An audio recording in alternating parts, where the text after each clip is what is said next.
Ce qu'il faut rappeler pour l'Afrique en général, c'est qu'à la conférence de Berlin, quand c'est décidé, quand les puissances européennes et américaines, parce qu'il y avait les États-Unis qui étaient représentés aussi à la conférence de Berlin, de fin 1884 à début 1885, et bien quand ces puissances-là se sont réunies, non pas pour se prendre un compas, une règle et se partager l'Afrique comme on a souvent tendance à le caricaturer, mais ils se sont entendus sur les règles du partage de l'Afrique.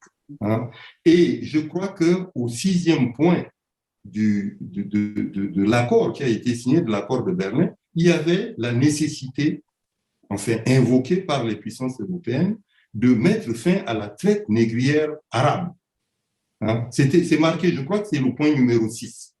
Et donc, au Tchad, par exemple, quand les Français, à la fin du 19e siècle, ont imposé leurs lois, eh bien, il s'en est suivi pour les royaumes négriers du centre du Tchad une crise économique incroyable parce que ils ne pouvaient plus vendre des esclaves déjà. Hein.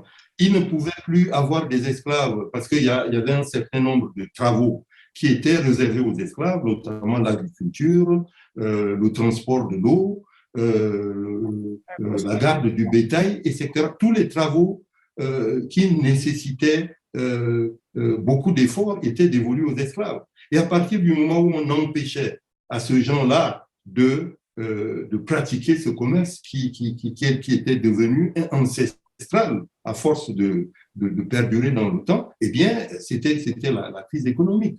Donc, vous voyez, c'est ça. Et au moment des indépendances, eh bien, le gouvernement tchadien de l'époque a décidé de nouveau de faire blackout sur cette histoire-là. Hein. On a dit non, non, non, ces histoires des gens du Nord qui venaient faire des esclaves au Sud, ce sont les Français qui ont inventé ça pour nous diviser. Hein. Voilà. Voilà. Et aujourd'hui encore, au mois de novembre dernier, j'ai participé à un colloque via Zoom avec des universitaires tchadiens qui m'ont tenu ce discours-là, qui ne veulent pas regarder cette réalité en face.